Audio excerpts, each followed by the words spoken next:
Good out there? Ready and plugged into audio?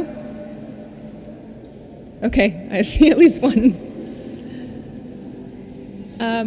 Okay, all right, let's dive in. Thank you everyone for joining us here today. We are here to give a little bit of an update about what the city is expecting with where Hurricane Lee will be in a couple days from now as it passes by Boston, and the preparations and resources that are available to residents in this period.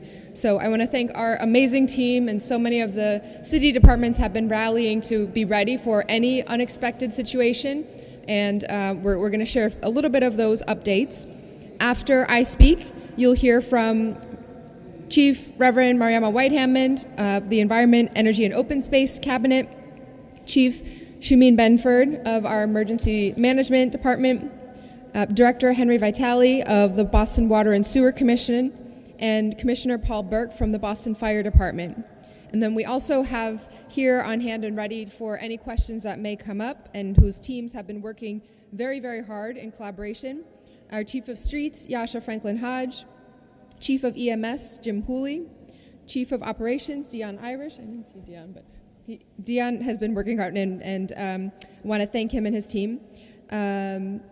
Our Director of Green Infrastructure, Kate England, and all the work that she's been doing. Our Deputy Superintendent of Boston Police, Pam Harris, and other departments on hand as well.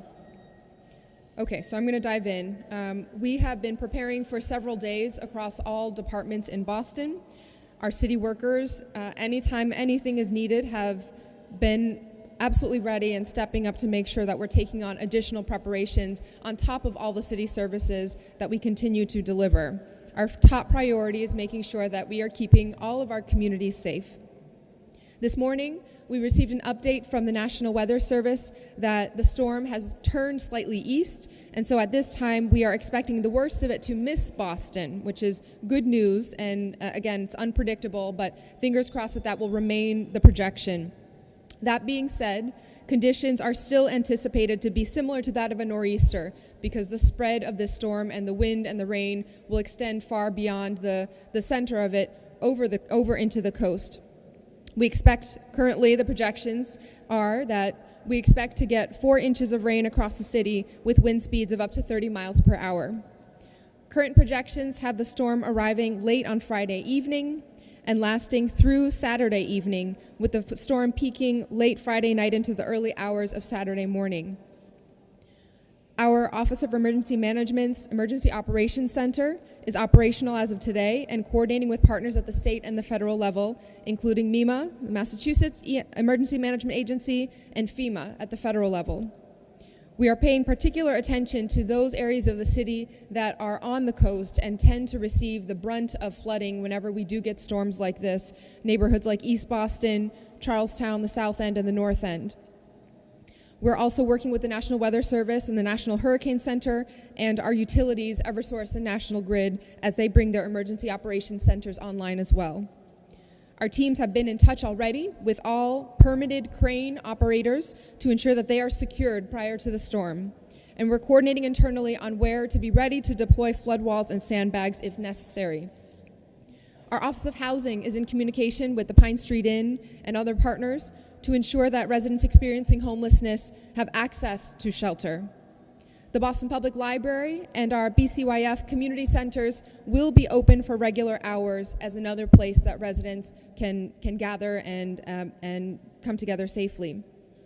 So again, more of our experts are going to give more details in a bit, but at a high level, our first responder teams will be standing by. Boston Police will be responding to calls regarding downed trees and wires. The Boston Fire Department's trucks are all equipped with flotation suits which can be used to help residents caught in floods. EMS is ready to respond to power outages and provide support to those who rely on electronic medical devices. And so a few reminders for all of us to be ready and to make it through storms safely. If you see a downed wire, do not touch that wire or anything that it is touching. Electrical wires could be live even if they don't look like it, and our priority is, again, the safety of our residents. Do report the wire, if you are able, to 911 so that our teams can respond and make sure that it is safe and taken care of. If you see a downed tree, especially one blocking a street, please report it to 311 so that our Parks Department can coordinate in clearing that as quickly as they can. We want to make sure that our streets are clear so that first responders and those emergency vehicles can reach every corner of our city as quickly as possible. Finally, if it's safe to do so, please help us keep catch basins clear. These are the grates where the water drains down into our water and sewer infrastructure, and when leaves and branches and litter get caught up in them, it can lead to unnecessary flooding. So if you see that happening around your home or where you are working, please do your part. All of our city agencies are already doing that and for the areas around their buildings. For more information, you can visit boston.gov/hurricane, which lists out all of these reminders and suggested preparations for any storms that are tropical storms or hurricanes. Okay, we want to make sure everyone's ready, so I want to go through this one more time in Spanish, and then we'll pass it on to Reverend Mariama White-Hammond. Buenos días a todos. Estamos aquí para compartir un poco acerca de lo que la ciudad está haciendo para asegurarse de que estamos preparados para el huracán Lee y qué recursos estarán disponibles para los residentes a lo largo de la tormenta. Estos últimos días he tenido varias reuniones con responsables de los distintos departamentos municipales. Y quiero empezar dando las gracias a todos los trabajadores municipales que siempre hacen todo lo posible para mantener la seguridad de nuestras comunidades.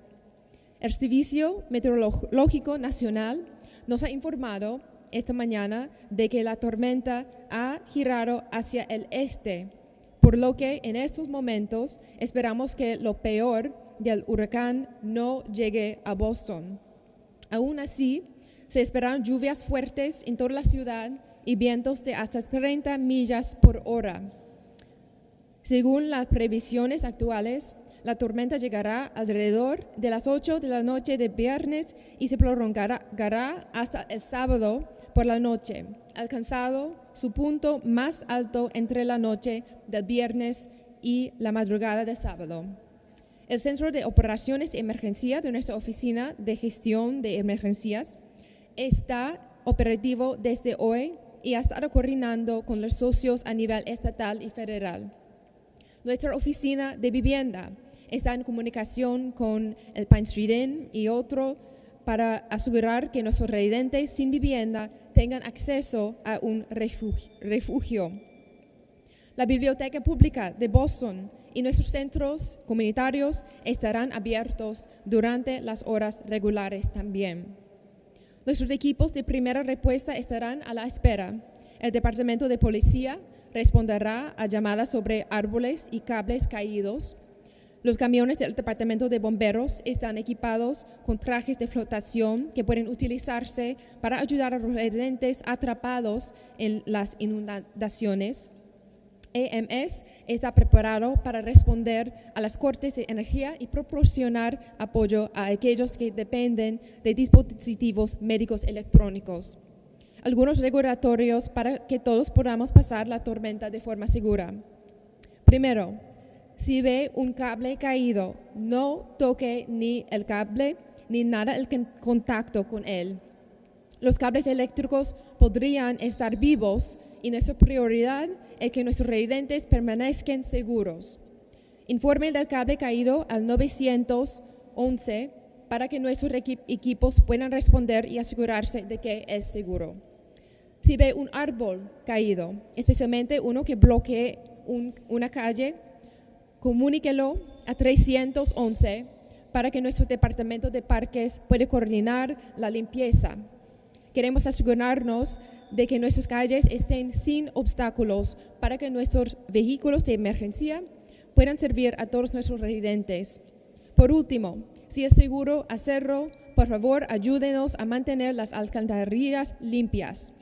Las hojas, las ramas y la basura pueden quedar atrapadas en la alcantarilla y provocar inundaciones innecesarias. Sé que esto era un montón de información, pero queremos asegurarnos de que todo el mundo está preparado para esta tormenta. Okay, thank you so much. I want to recognize and thank my colleagues from the City Council who are here as well and who have been making sure that all our residents are ready. We have City Councilor Gigi Coletta and City Councilor Liz Braden here as well. All right. Chief White-Hammond. Thank you, everyone, for being here today. As the mayor mentioned, we are here to discuss Hurricane Lee and the potential impacts of the storm that we may see in Boston. I want to start by saying that on its current trajectory, the center of the storm and the areas of highest wind and rain are not projected to pass over Boston. According to the National Weather Service, Hurricane Lee will bring wind, rain, and coastal flood impacts to coastal southern New England Friday night into Saturday. The heaviest impacts will be experienced on the Cape and Islands. So, if you were going to go there for the weekend, it might be great to stay in Boston for the weekend. And in Boston, rainfall and increased winds will occur late Friday night into Saturday. If the storm continues on its current trajectory, the peak surge will be felt in Boston around 6 a.m., which is close to our low tide. However, a low level of surge may continue such that at our high tide around 1 p.m., we could see minor flooding in low-lying areas like Morrissey Boulevard in Dorchester, Long Wharf downtown, and Lewis Mall in East Boston. As someone who lives near that area, all of us have become a little accustomed to dealing with that. So we expect, again, if it happens at all, very low levels of flooding. Another reality is that, as the mayor mentioned, there could be an impact on trees. Our urban forestry division is ready to address any impacts on street trees. They are mobilized, and so if there are any fallen trees in the public right-of-way, we can address those. We do want to emphasize that we do not address trees on private property. So contact 311 if you see a tree fallen in a public space or on streets or sidewalks. And as the mayor said, and we cannot emphasize enough, if any trees are in contact with a utility pole or line, do not touch them. Contact Eversource or 911. We recognize that we, like the rest of the country and world, are feeling how climate change is exacerbating the severity and frequency of extreme weather events. The city has completed coastal resilience plans for all of Boston's entire 47-mile coastline, focusing on areas that are hit hardest by sea level rise and storms, and particularly in some of those low-lying areas like I mentioned. I want to note that we were recently awarded a municipal vulnerability preparedness grant by the Commonwealth that will help us to do schematic designs for Bennington Street, Fredericks Park, and Belle Isle Marsh, which is a low-lying area that we in East Boston also share with the city of Revere. And last year we received a $2.2 federal earmark to work on a climate-resilient Moakley Park, again, another area where we have some low-lying challenges already. Finally, we are grateful to be partnering with the U.S. Army Corps of Engineers to assess coastal storm management and determine eligibility for federal funding to implement our coastal resilience strategies throughout the city. Again, I reemphasize that current projections show that Hurricane Lee will not be directly over Boston, but that we may experience higher than usual wind and rain. And we will continue to monitor National Weather Service projections and update residents if the projection proves to be any more severe. Thank you.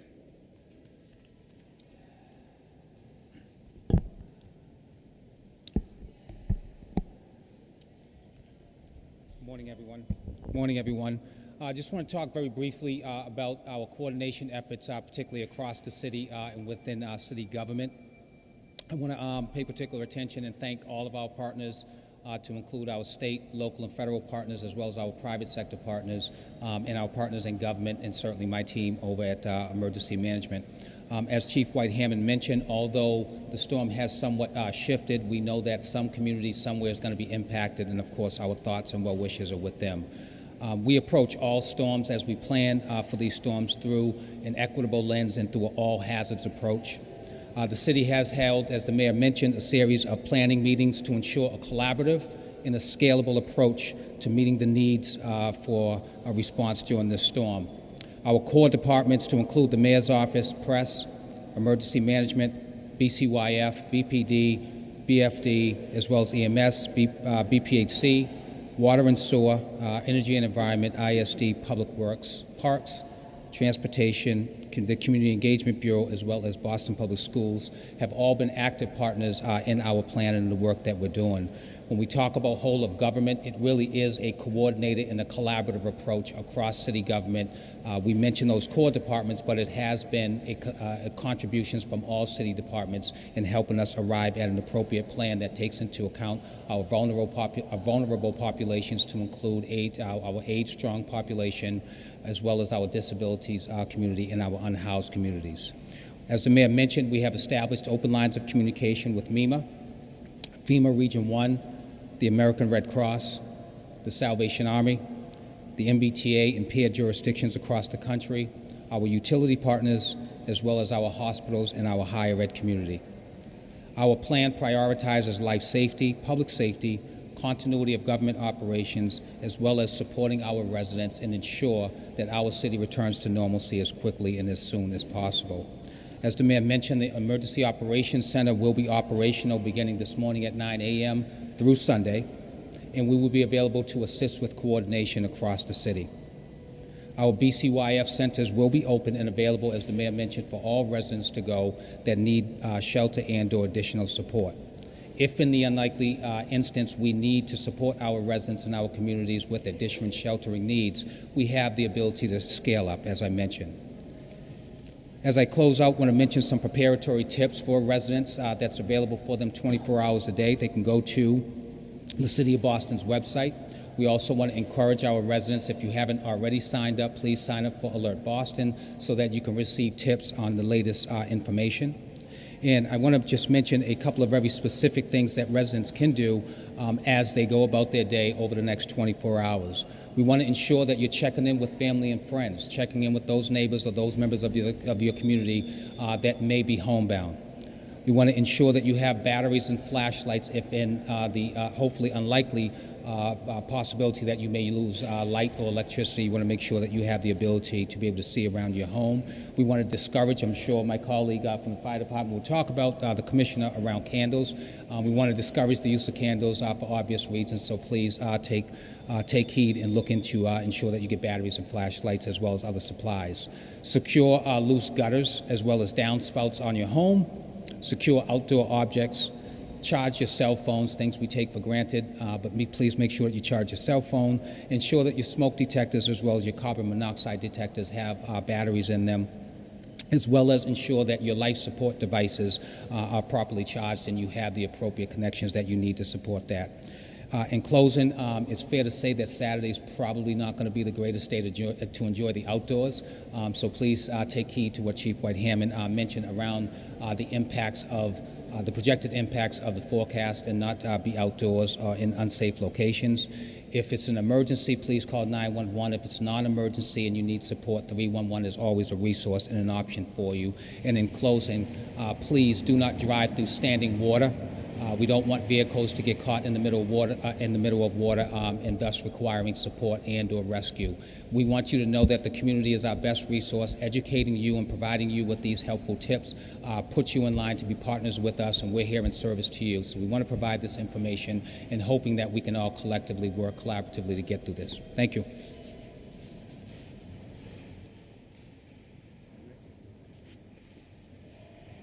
Good morning, everyone. My name is Henry Vitale.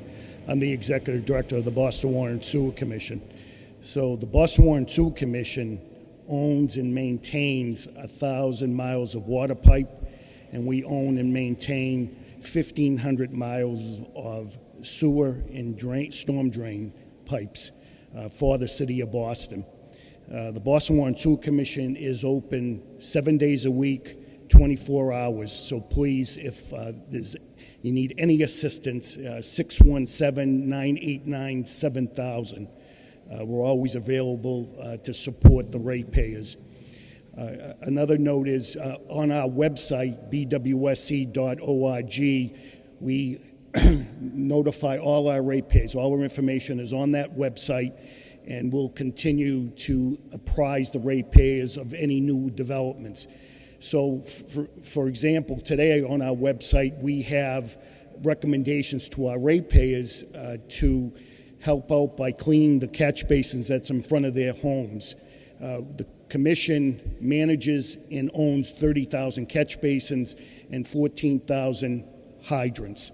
So we talk about that on our website, and if you wanted to know where the nearest catch basin is near your home, just go to the website, and we have a module right on there that takes you to the catch basin segment, and you just type in your address, and it'll inform you as far as the location of all the catch basins that's near your home. Another thing we have on the website that's very informative, we worked Mayor Wu under her leadership and her critique and her recommendations. We've developed an inundation model. We have various models that we run, and obviously Mayor Wu has asked us to continue to update those models. But when we have coastal flooding like we're expecting to have this weekend, you can go to the website and you can see the areas that would flood depending on the intensity of the rain and how many inches of rain you will receive. And so, again, the Boston Water and Sewer Commission, we're always available. Please call us if there's any concern. Certainly 311 is the easiest number to call, but 617-989-7000 is a phone number that we have people on standby all the time. And finally, the Commission, in an event like this, has an emergency response plan. And in that emergency response plan, it requires the Commission to track problematic areas over the years as it relates to storms similar to the storms that we're going to have this weekend. So we know where all the low-lying areas are, and our operations division is going to be monitoring those areas for any flooding or any concerns that the ratepayers may have.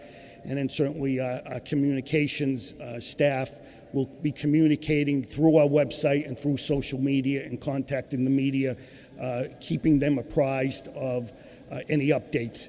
And I have here from the Boston Water and Sewer Commission my Chief of Operations, Irene McSweeney, and my Director of Communications, Dolores Randolph, and they're in the audience today. So thank you, and I want to thank this tremendous team behind me, and certainly the Mayor's leadership, and always working with the Boston Water and Sewer Commission to keep the ratepayers safe at all times. Good morning, everybody. My name is Paul Burke. I'm the Fire Commissioner for the City of Boston. I'd like to first thank Mayor Wu and Chief Benford for organizing this response to this potential emergency. The fire department is ready to respond to any emergency that takes place in the City of Boston every day. All Boston Fire Department firefighters are trained in water rescue. We've put in some extra manpower for the 2 days of this storm. We have 2 high water rescue vehicles that are going to be stationed in the risky areas so they can excavate, take people out if they have to. We also have the marine units in the harbor, and we have a boat in the Charles River. Along with this, the rescue companies have Zodiacs, which are inflatable boats that are stationed throughout the city. They will be used if they have any water that they have to rescue people out of homes for. Along with that, the power lines, as the Mayor said and Chief Benford said, they're very dangerous. So we respond to power lines down because anybody that touches a live wire is in a lot of trouble. So we have extra staff that is going to stay with the power lines to free up the fire trucks to go to other emergencies. That staffing will wait until Eversource arrives to mitigate that emergency. Also, all ladder trucks we have flotation suits on them if they have to go into a building or a water area. And the other thing I'd like to say is anybody gets water in their basement, please be careful. If you go in that basement and it's electrified, the water could be electrified. There could be an electrical outlet underneath the water. So call the fire department, call 911 if there's something that you're not sure of, and do not drive or walk through standing water. Call 911 if you need us. Thank you. Any questions? You may have addressed this. I'm sorry, I was late. I think this week, seeing weather in other parts of the state, we kind of learned how things can turn on a dime, and it sounds like you're all ready to scale up if necessary. I wondered if you could describe how preparedness in 2023 is different than what it was just a few years ago. Yeah, many of the folks standing behind have been doing this for some time, and even in the last year and a half, almost 2 years that our administration has been here, we've seen an intensification and just more and more frequent need to deploy extraordinary circumstances around weather and climate-related situations. Just in the last couple weeks, in the immediate area from Leominster to Providence, and then a little before that up in Vermont, we know that flooding is going to be one of our biggest challenges, along with heat. And in Boston, that there's a couple ways we can work on that. It's being ready in case of emergency and having all the equipment and the plans in place, the coordination and the training necessary, the communication with the public so that residents also are ready to go and have supplies like flashlights or have a sense of what to do in which situations. But we also have to work in the longer term to try to do what we can to adapt and wherever possible mitigate some of this. Our water and sewer system, I've been getting to learn a lot about it from Director Vitale and his team, and we're built to withstand a certain amount of absorption over a certain period of time that's based on the standards from years ago before all of these intense changes. And that means that as we see the rain coming down in more heavy, with more intensity over a shorter period of time, that absorption is simply not going to be possible. We just don't have the capacity to dig up all the pipes and replace them with larger ones. Where we can, we are trying to improve and update and modernize all of the infrastructure that's available, but more and more it's going to be about how do we catch that water and hold it before it even has to go into the water and sewer infrastructure, so that we can divert it away, and whether it's rain barrels in people's homes or more green and green infrastructure and bioswales or grass in different areas that would have been pavement before that the city can manage, or incentivizing households and property owners to make those conversions alongside us with support and help and resources wherever possible. But we have to start being ready for a different reality that's basically here now. It's coming from the coast and the storm surge and sea, and then it's also coming down in terms of rain that can be as far inland as Worcester and causing major disasters. So I pass it over to Chief White-Hammond. This just dovetails with all of the work that her team has been leading for some time, and would love to also see if anyone else wants to chime in terms of just how the nature of our planning has had to change over the last few years. Yeah, I think the big piece is that, unfortunately, that you hit the nail on the head, that it's changing so rapidly that it's hard to stay in advance. So I think we don't expect this storm, based on where we are right now, to be really challenging, but it's really an opportunity. As I've been telling the members of my congregation, use this as an opportunity to make sure that you're prepared, so that when a more significant storm does come, you're already ready. And we had a church event outside this weekend. We won't be having that on Saturday. And so, there are some places where people are going to have to make adjustments, but I think the big piece is we have been lucky not to have our big storm hit quite yet, but we should use all of these instances to get prepared. And I think one of the things I would say is, if you're a person that has the resources and ability to prepare, you should do so. Because we want the resources of our first responders to focus on folks with mobility challenges, to focus on people who have severe health challenges. And if we are not prepared and we overtax the system, we don't leave it available to help those of our neighbors who need it the most. So I think under the mayor's leadership, we've been pushing to be as proactive as possible to make sure that residents understand what we're dealing with, and that we do what we need to so that we don't experience quite the same challenges that we see in Maui, that we see in Vermont, that we see really all around the world. From the fire department's perspective, we too are preparing for climate change. We purchased 2 vehicles a couple of years ago that are dual-purpose vehicles. They help us fight brush fires in the summertime because they're becoming more prevalent because of the climate change. And they convert into high water rescue vehicles for the winter, for the hurricane season. We take the hose and the pumps off, and then we can evacuate people with them. They have lifts on the back to get people that have physical challenge. The lift goes down to the ground. They could go in at least 6 feet of water. Fire trucks go through deep water, but these trucks go through higher water. So we're prepared. We train on these things all the time. The climate change is very important to the fire department. We know it's here, and we're planning for it. Thank you. Great question. So obviously we're all here because we've known about this event coming for a couple of days, right? And so everyone's been leaning forward, planning, thinking, and thank God maybe we'll be able to even pull back a little bit. So that's good. However, what we saw in Central Mass a couple of days ago was bang, just overnight, 10 inches of rain. They weren't anticipating it. So those folks had to be prepared to evacuate in a moment's notice. And so they really had to be able to have a plan already in mind, or develop a plan quickly to what are you taking with you? What am I taking my prescription medicines? Do I take my insulin, my syringes, my testing equipment, things like that, my oxygen? So from a medical point of view, you have to think about that. Plus, what if you find yourselves as being now displaced for 2 days, 3 days, a week, 2 weeks? How are you going to continue with that? So the time to think about that is now, so that you'll have a chance to think about it before it happens. That's the difference too, I think.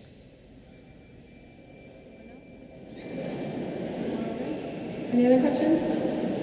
There's a question for you and everyone else. Would it be helpful to the city to have residents who need to be on the roads, stay off the roads during the storm? Yes.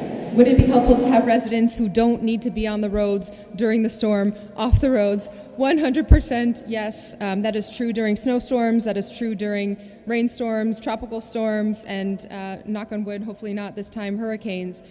We want our roads to be clear for emergency response, for the first responders, and those who absolutely need to be there. The last thing that we need is for the poor visibility conditions in terms of sheets of rain coming down and wind to make it so that we're actually seeing more collisions or other situations on the road as well. Anyone want to add to that? Yasha, want to say anything about anything else? So, as the mayor said, I think everything that we can do to reduce, Yasha Franklin Hodge, Chief of Streets, as the mayor said, everything that we can do to reduce the potential for additional emergency response needs in the middle of a major weather event is appreciated and helpful. The Transportation Department and the Public Works Department are on standby and staffing throughout the city to make sure that if traffic signals are down, that we have crews available to respond to restore them immediately. If there are disruptions in the roadway, debris or other things that need to be moved, our Public Works team is on standby to deploy vehicles and personnel to address those situations. So we do work hard to keep the roads open and functional for everyone who needs them, but if you do not need them, it is better to not use them and allow the emergency vehicles and others who need to be on the road to do so. So thank you. Is Open Street still on for Sunday? Yes. Okay. Yeah. So I just want to make a note, because we've been talking a lot about this weekend generally and sometimes saying Friday and Saturday. Given that the projections and as we continue to get updates, it becomes more and more focused, and the likelihood of accuracy also continues to go up as the storm moves north towards us. We expect the earliest impacts to begin late on Friday night, and then to last through Saturday afternoon. That is a projection. So we are not planning any changes to the school day on Friday. School will be in session. We expect all of our pickup and drop off and all of that to be completed and normal and as usual by Friday afternoon before this begins. And then we do have some events on Saturday that were canceled, that were city-sponsored events. But on Sunday, there's one of the major events that our team and led by Chief Franklin Hodge is putting on is Open Streets in Dorchester. And as of now, that is still planned to go forward because, again, we believe the storm will be wrapped up mostly by Sunday. Thanks, everyone. Thank you. Leaving crazy.